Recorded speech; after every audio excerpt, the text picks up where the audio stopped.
Good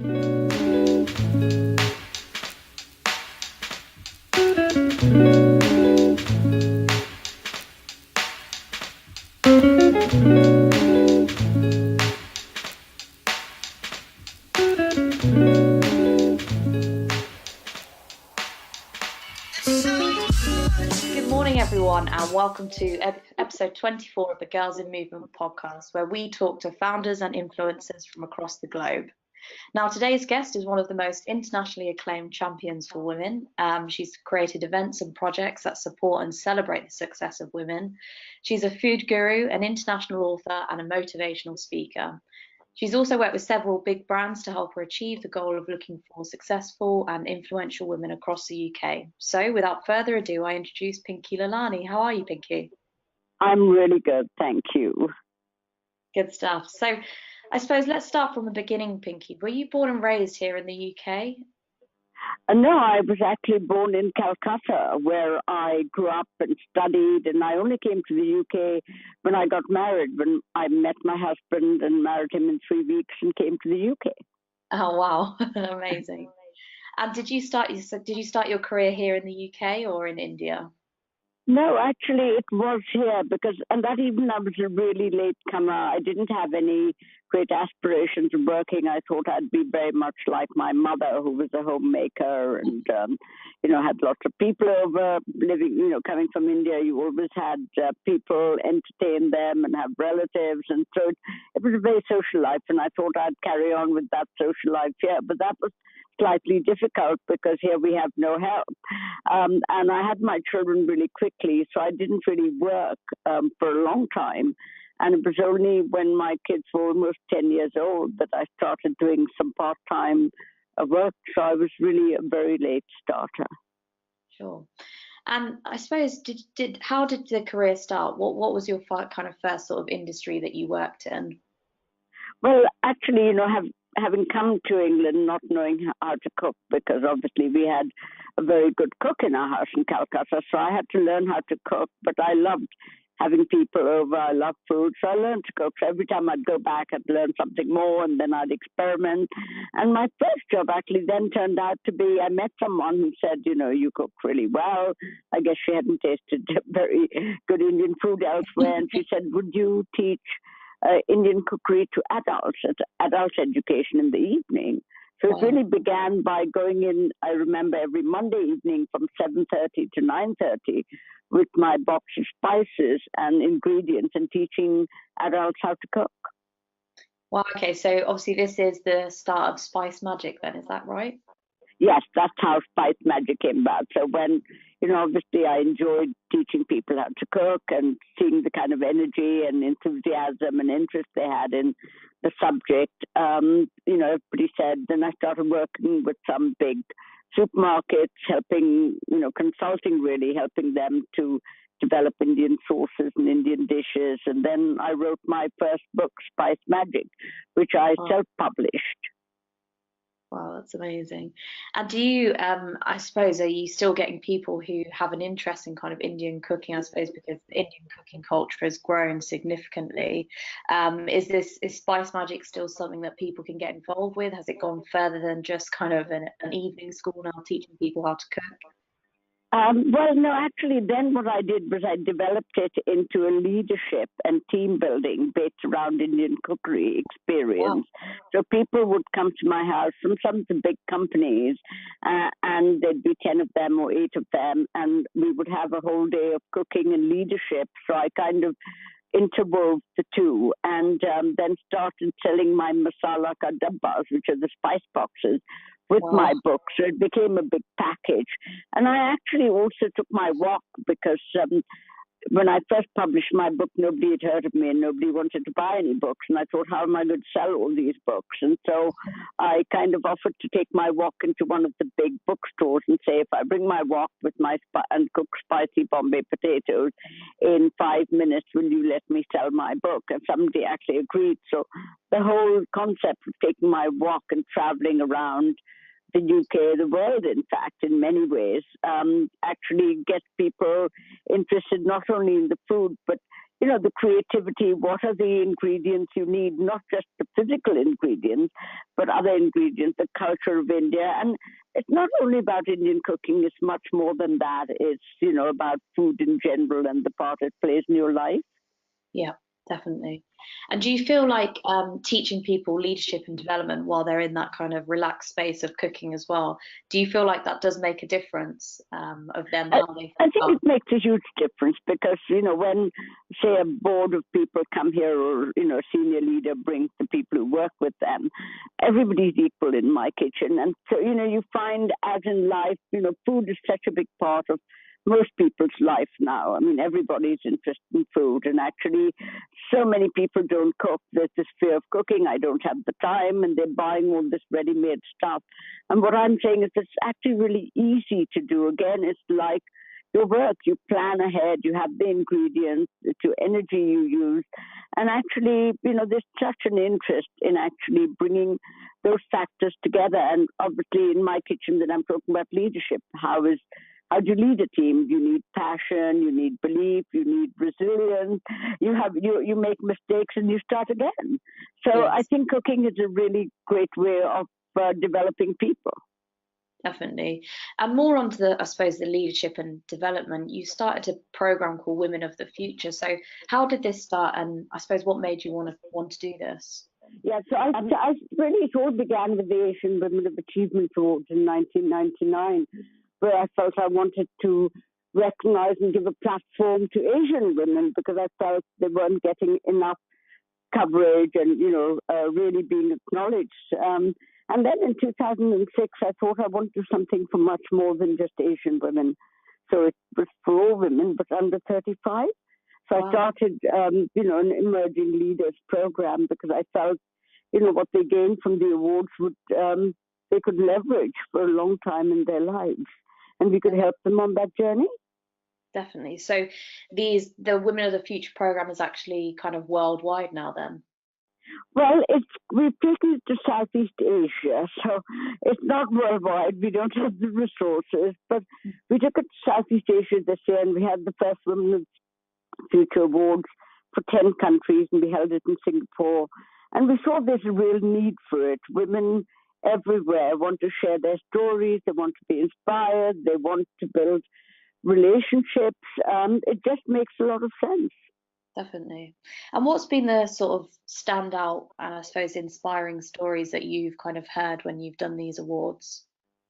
Oh, there's so many of them. I'm always totally blown over, and I've decided I must archive them. So we have the awards, but then we think it's not enough to have just awards. So we set up a network, a summit, a school program, and a kindness list now. But going back to the award and what are the standout stories, I think a couple of them that I really remember was this young girl who was 21. She was one of our first award winners who set up. She wanted to make a full-length feature movie, and she raised 1.5 million, financed herself to make the movie. And she's now just made her third movie, and she's invited me to the preview. Then there was a girl who actually takes old hose pipes from the fire brigade and makes them into luxury handbags. So she's really into this whole thing of recycling. And I connected her with someone, and she helped them build their new restaurant with recycled wood.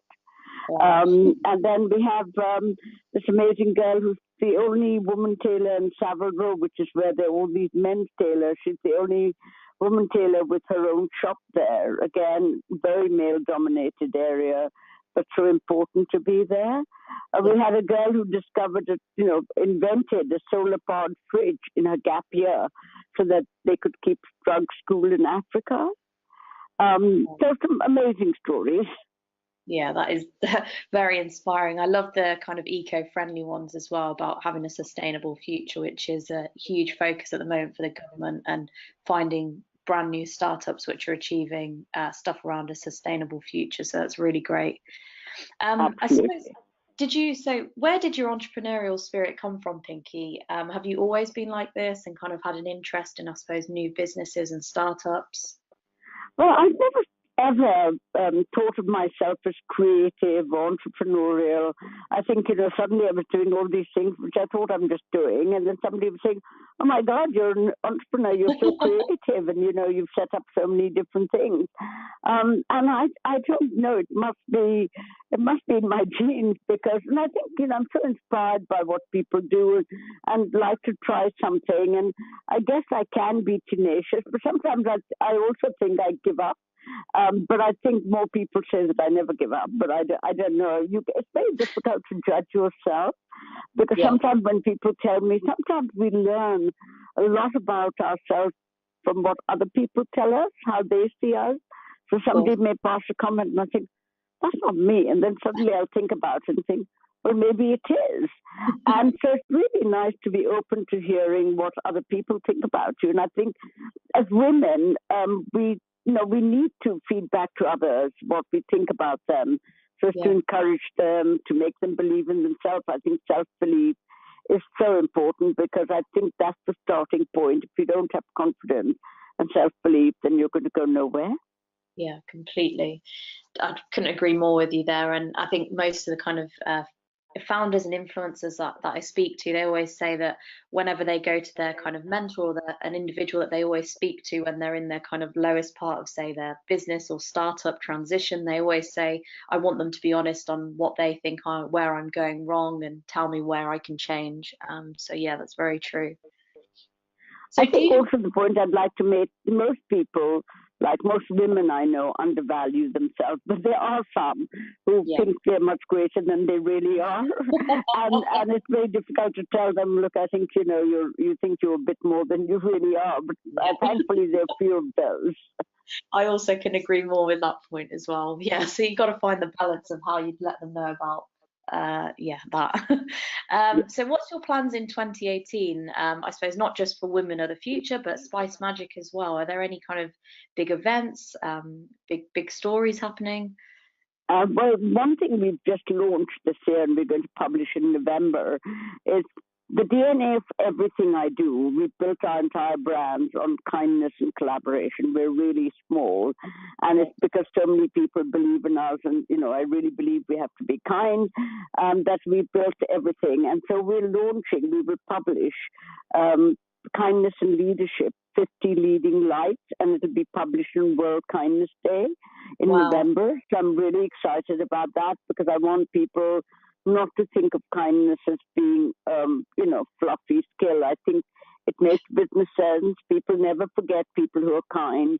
People never forget unkindness too. And I think I want to bring it to the center of the stage. So for a lot of women, I think it empowers them because all of us can be kind. We don't need a degree. We don't need a huge bank balance.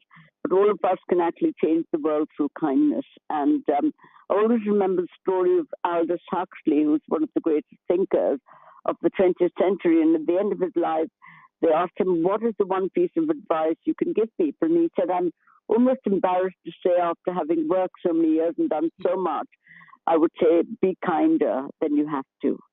And I think that's a very powerful message for me. 100%. So for me, this year is about how do we bring kindness into, we've always spoken about it, but we've got this list. We're going hopefully back to Southeast Asia. And, we're always looking at something new we can introduce into our program. So our school program has really taken off. So we're taking schoolgirls to visit big corporates. So they're not intimidated. We've taken them to the biggest mining company in the world. We took them to Net-a-Porter yesterday. We're hoping to take them to the Foreign Office. So I want these young girls from all kinds of backgrounds to go in and think, yes, I can do it. I've been in here, I've come out, why should I not be part of the conversation? I need to be at the table too. And unless we make people believe that they should be there, a lot of them will never come to the table and have a voice. And I think that's important. Definitely. And I think from the kind of trips that you're doing for these young girls, that sort of that whole day will live with them for forever, really, and that will be the start of something, whatever industry they go into. And like you say, it gives them that confidence to say, oh, do you know what, I can go into a corporate environment and can have a voice, and that's what I want to do, or kind of into a different industry like mining, for example, which tends to be male dominated. So yeah, that's great stuff. Yeah, I think, we have so many transferable skills. So if you go in, and I think part of the transferable skills that every company wants is they want passion, they want commitment, they want, creativity, innovation, such a big area, and kindness. And of course, you have to be competent. And the people skills are very, very important, because you can be very clever at what you do, but if you don't know, you don't have the emotional intelligence. And there's a particular quotient that I like. It's called LQ, and it's your likability quotient. And when you think of that, who are the likable people? Who are the people we like? We like people who listen to us, who are mindful, who engage, who are generous, who, actually give you your worth. And I think, we need to get more people to be aware, and to be aware of those areas and see how they're doing there, because that's what's going to help you go to the next level. Definitely.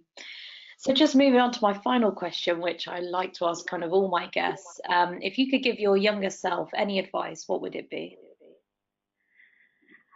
What would I give my younger self advice? I mean, don't be afraid. I think, so much of my life is I'm not a risk taker in many ways.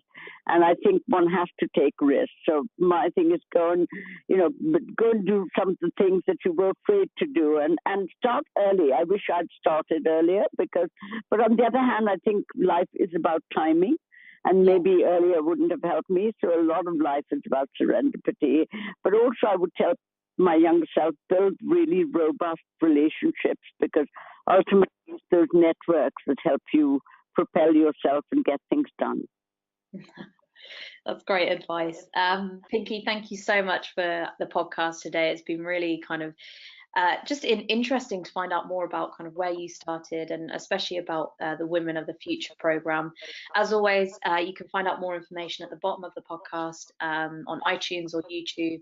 Thank you very much, Pinky. Thank you, Polly. Good luck. Bye-bye. Bye.